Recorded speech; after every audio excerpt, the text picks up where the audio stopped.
Here's the question. How do you make the impossible possible? Simple. Remove the I am, the ego. Now, how do you step into that newfound possibility? With a series of small intentional steps. Never forget, the greatest among us started from humble beginnings. But to truly unlock your potential, realize you're here for something greater.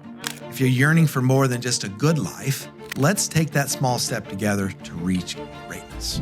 Welcome to the Greatness from Small Beginnings podcast, where we're talking to those who have gone from mediocrity to motivated, overlooked to overachieving, forgettable to unforgettable. Are you ready? Let's go.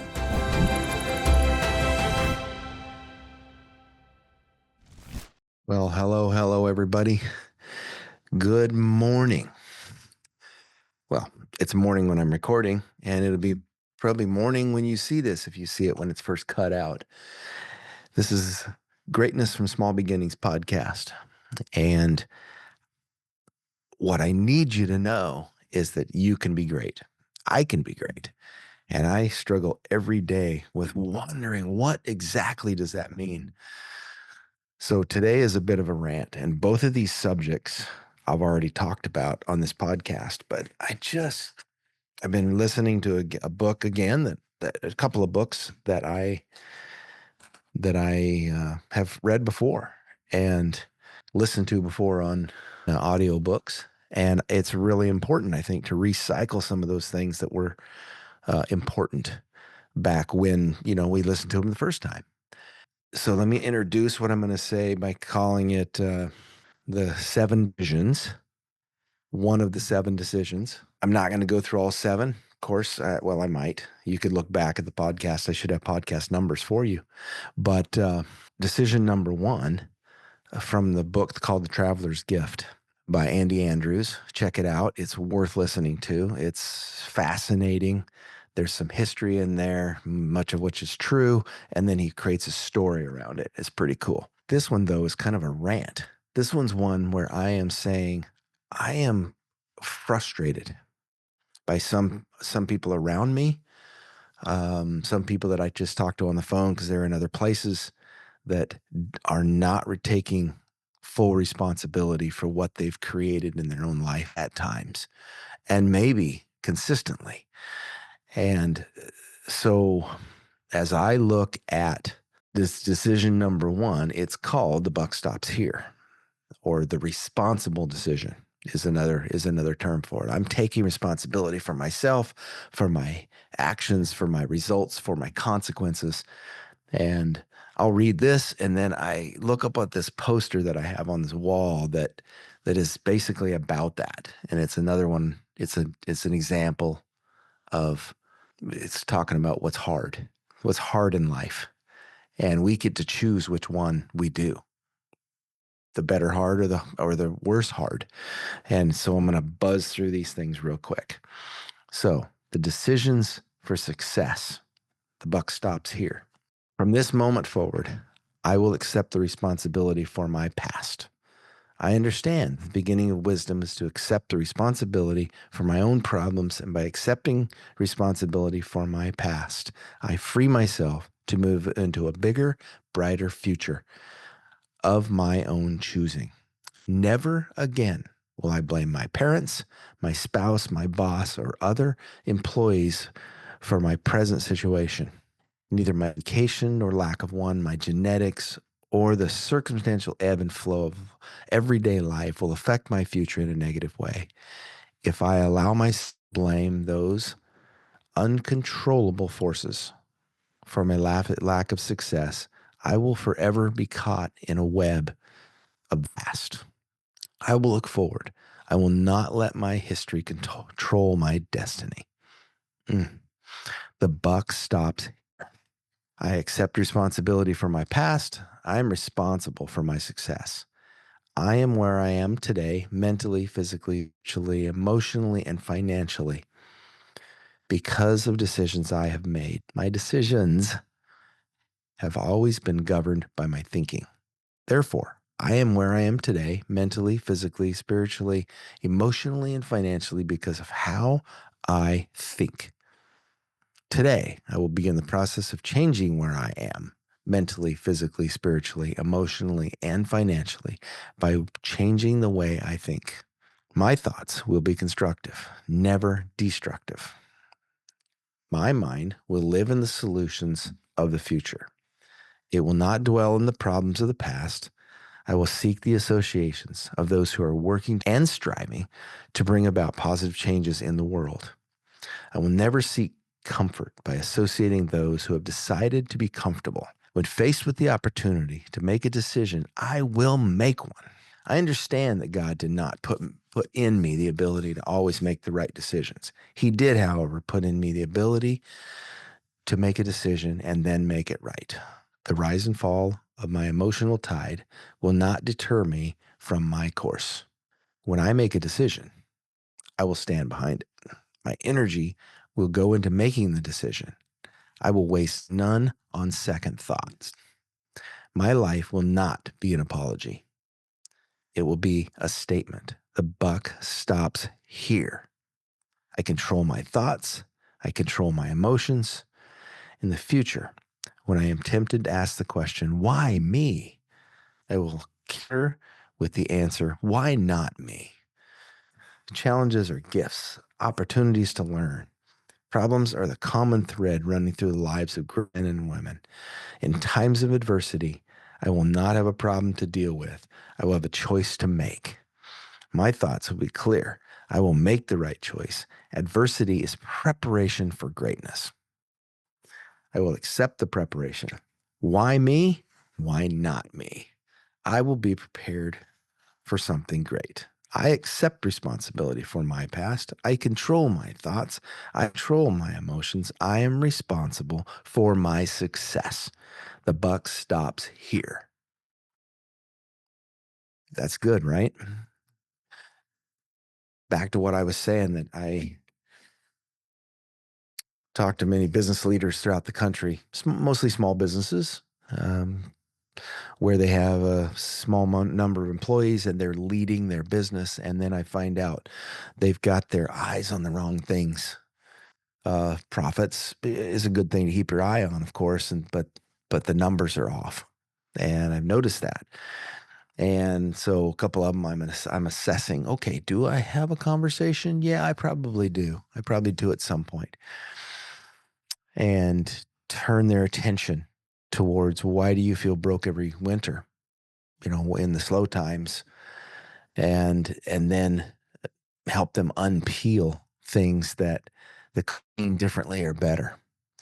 And so if I'm their friend, which I am, then I need to take some responsibility, not for them, but for having the conversation as a loving friend. So how this dovetails with this other part is that we can choose to reflect on our past in a multiple number of ways. We can think on it in any way we want. But what it says in what I just read is that thinking is the key to our success. And the way we think about things, how we let ourselves feel, and that is a thinking process. As weird as it sounds, I am the kind of person that feels things, and so often I will need to feel, and then like, which is natural for me, and then to peel that out for just a second and say, okay, where does that come from? Is that actually truth? Or is it just a true feeling, which feelings are true? They're just not the whole picture.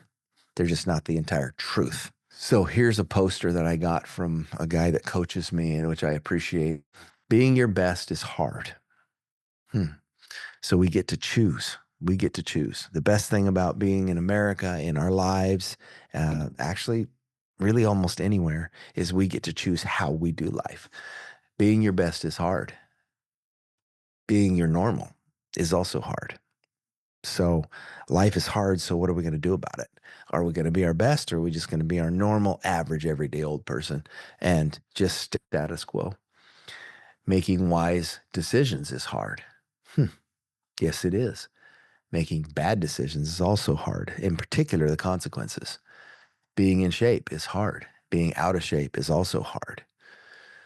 Losing weight is hard. Being fat is hard. Working out is hard. Being weak is hard.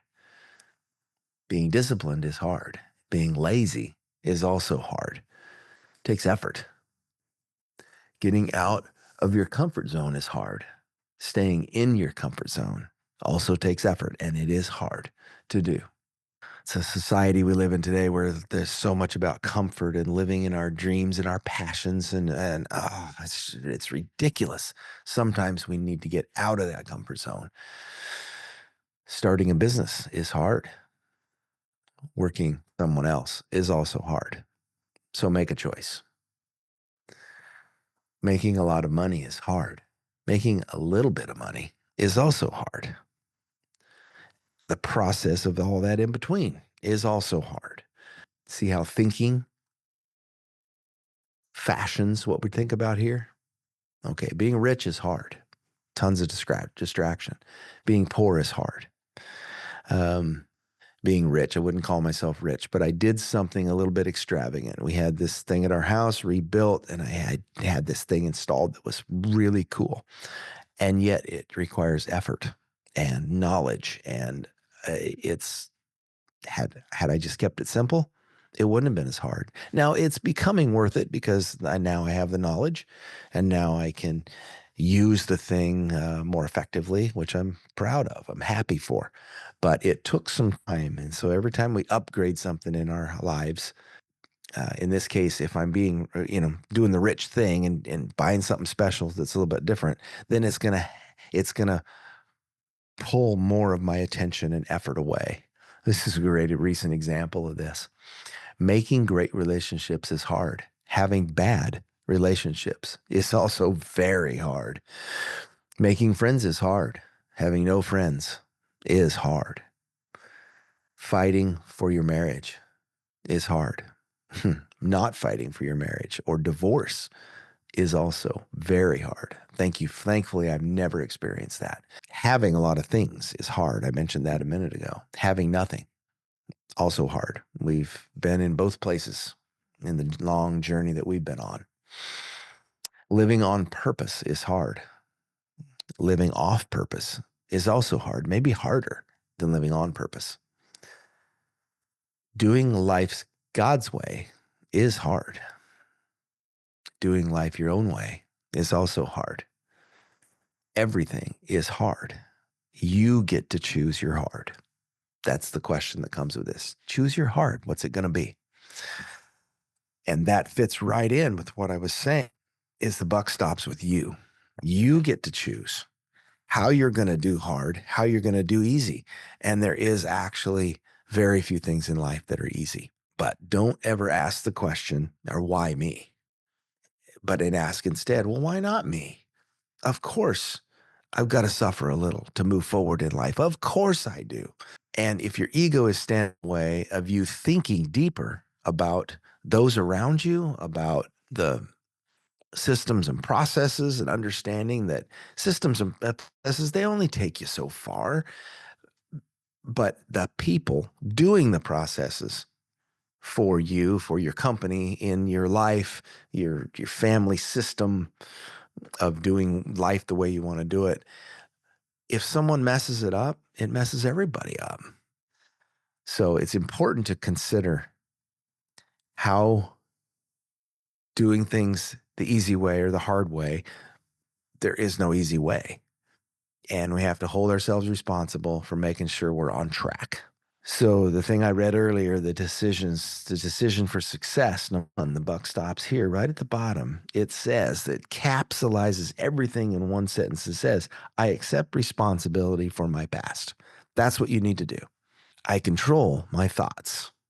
In other words, think bigger, better things, more systematic things in some cases. Think more of people than yourself, other people instead of yourself. That's a good one.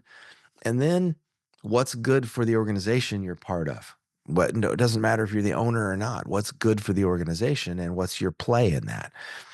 and I control my emotions. Always control your emotions. And I'm an emotional person, and I'm a first person. And I've had to learn that once I feel, because that's natural and quick for me, then I need to just take a minute and think, well, where'd that come from?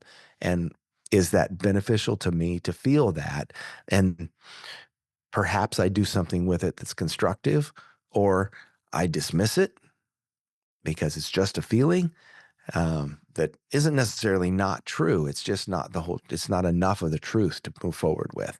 I control my emotions. I'm responsible for my success. And then it finishes with the buck stops here. The buck stops with you. Either you're going to choose hard one way or you're going to choose hard another way. So what are you doing?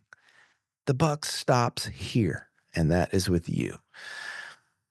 That's what I'll finish with. I'll always go back to reading something that Zig Ziglar wrote, and I'll pull it up here.